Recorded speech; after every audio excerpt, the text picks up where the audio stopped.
The extremely wealthy are in the enviable position of being able to lavishly purchase any piece of real estate that catches their eye, be it a grandiose mansion or even an entire island in the middle of the ocean. However, some people really do have really unassuming preferences.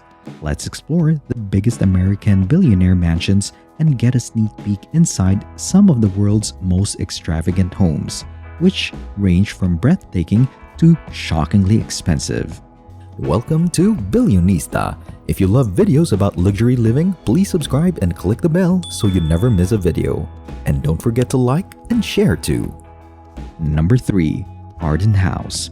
It is situated in a community that got its name from the wife of the man who first owned the property, Mary Antoinette Arden. The Arden House is a palace-like residence that harkens back to the days when railroad magnates had the financial means to construct mansions of this caliber. But it's hard to even contemplate creating something like this new right now.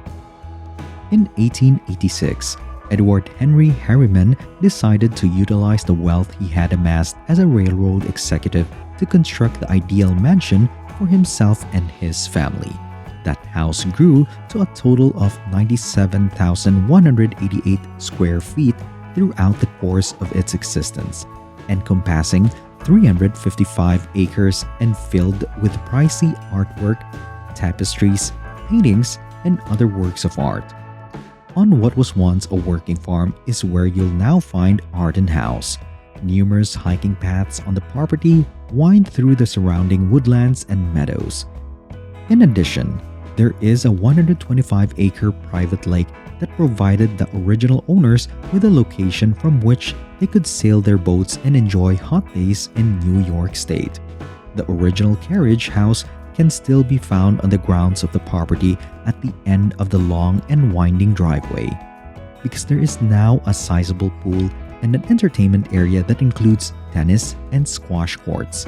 Spending time in the courtyards is even more pleasurable than it used to be. The manor house is amazing and intimidating in and of itself. It features exquisite masonry on the facade reminiscent of a chateau, which can also be found throughout the residence interior. The floors in the halls are made of intricate brickwork, while the ceilings above them have geometric designs etched into them. However, the music room is undoubtedly the most magnificent space in the house. The dramatic space was meant to evoke the atmosphere of a grand manor from the Middle Ages. Stone carvings on the ceilings of the balconies and the crown modeling are present. Even huge horned sheep carvings can be found above the organ. The sitting room was designed to reflect the grandeur and style that was popular around the time it was erected. It features oak woodwork and tapestries that were imported from other countries. Currently, the estate is used as a meeting center for organizations that focus on protecting the environment. There are approximately 97 guest rooms spread throughout the house, in addition to a number of enormous meeting rooms that can accommodate large parties. Number 2. Oheka Castle. Oheka Castle is the second largest structure in the United States, and its grounds are about twice as extensive as those of the White House. The house sits on 443 acres at the top of Long Island, providing it with the breathtaking vistas of the lake and the area below. Otto Kahn paid the equivalent of $158 million for just the land when he bought it in 1914. However, the cost of the house he built on it would be significantly more. Otto intended to construct a house that was ideally suited for hosting large events. He desired for it to be lavish and befitting of a monarch, and he undoubtedly achieved his goal in that regard. Great Gatsby, a novel writer by F. Scott Fitzgerald, was based largely on this extravagant estate because of its size and splendor. He frequently hosted parties with as many as 600 guests that would go on all night long and into the dawn. The residence is more than 109,000 square feet and has 127 rooms. The mansion has undergone extensive renovations throughout the years, but it has maintained its original design's integrity. It was a laborious and time-consuming operation costing $14 million, making it the most expensive remodel ever completed in the United States. The original slate tiles on the roof of the house were removed and replaced with new slate tiles of the same kind. These new slate tiles came from the same quarry as the original ones. The original windows and doors were removed, and 222 exact duplicates, which carpenters had meticulously produced, were installed in their stead.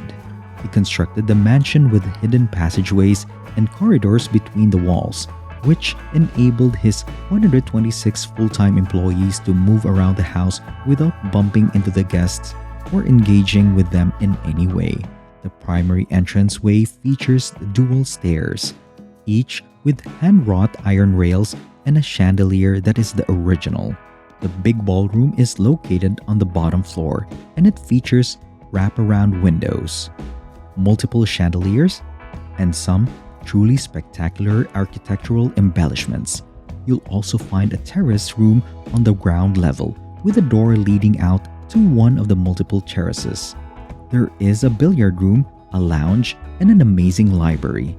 On chilly winter evenings, the library offers a luxurious setting for reading thanks to its high ceilings, which reach a height of 15 feet. Its collection of 2,000 books and the fires located at each end. The second and third floors each have a number of bedrooms, bathrooms, and living areas, in addition to balconies and terraces on the exterior of the building. The property also features an original classroom on the premises where Otto's children could be educated. However, the original indoor pool is probably the home's most elegant and unique feature, a concept that was virtually unheard of at the time. The swimming pool had a view of the ivy-covered gardens, and there were artworks displayed all around it. The English gardens are a sight of marvel to those who are not familiar with them. The walkways around the fountains and rose gardens are ideal for a leisurely stroll in the evening. Before we go on, I just want to ask you guys about your thoughts regarding the two mentioned American mansions. Let us know in the comment section below because I want to hear from my viewers and get that conversation going. And now, back to the video. Number 1. The Biltmore Estate. The Biltmore Estate near Asheville, North Carolina is the largest mansion in the United States by a wide margin. The house is a wonder to behold. A whole day is recommended for visitors because it is currently available to the public for tourism. 35 of the 250 rooms are designed as bedrooms, 43 as bathrooms, and 3 as kitchens, totaling 178,926 square feet. The house also has 65 fireplaces. What a nice place to relax. For a long period of time, it was only inhabited by one family, the Vanderbilts. The home's construction began in 1889. A woodworking factory and a brick kiln had to be erected on site in order to create a house of this magnitude. They produced 32,000 bricks per day at the peak of its building. The owner even built a railroad to transport in all the materials and workers. A total of 1,000 people, including 60 stonemasons, worked full-time on the project over the course of 3 years. In the midst of it all, where was George Vanderbilt? He was traveling the world. He would stop in Europe to pick up artifacts and bring back to his house and decorate it.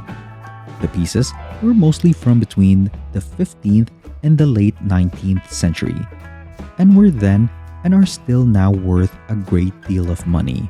For a long time, the house belonged to the Vanderbilts. It was made available to the general public to entice tourists to come to Asheville and boost the local economy during the Great Depression. For the time being, the house operates as a historic site open to the public for daily tours. Floating tracery, rosettes, and gargoyles decorate the home's exterior in the chateauesque style. There's an octagonal sunken winter garden off to the right of where you walk in the front door, and the glass ceiling and lovely arched entrances add to the enchantment. There is also sculpted wood and a bronze fountain called Boy Stealing Geese, which further enhance the room's fairy tale aesthetic. The tapestry gallery can be found to the left of the entrance hall. 16th century tapestries fill the 90-foot-long chamber, the very same ones that Vanderbilt brought back from Europe. The two-story library is located at the end of the tapestry hall. There are almost 10,000 books in 8 languages in the library and an elaborate spiral stairway constructed of walnut wood. Climbing that staircase will afford you a closer look at the Baroque details and elaborate ceiling painting. The banquet hall is located on the first level and is the largest room. The banquet area has a barrel-vaulted ceiling that is some 70 feet in height. The triple fireplace, with its exquisite stone carvings and rare Flemish tapestries surrounding it on either side, occupies one end of the room. An organ gallery with an 1860 Skinner pipe organ can be found at the other end. Tables can accommodate up to 60 people. An entire story-high iron chandelier with a total of 72 bulbs can't be left unnoticed. Alternatively, if you take the 107-step staircase, you'll arrive at the second floor. The great stairway leading to the portrait gallery and the formal hall on the second level serves as the focal point of this floor's living space. The master bedrooms are located in the south tower of the building. All the grandeur you'd expect from a bedroom in a mansion of this stature can be seen here in George Vanderbilt's chamber. This room has a grand fireplace, lofty ceilings, and custom-made furniture. A Jacobean sitting room encased in carved oak connects his room to his wife's. She has an oval-shaped, crown molding adorned room with a carefully painted ceiling in the style of Louis V.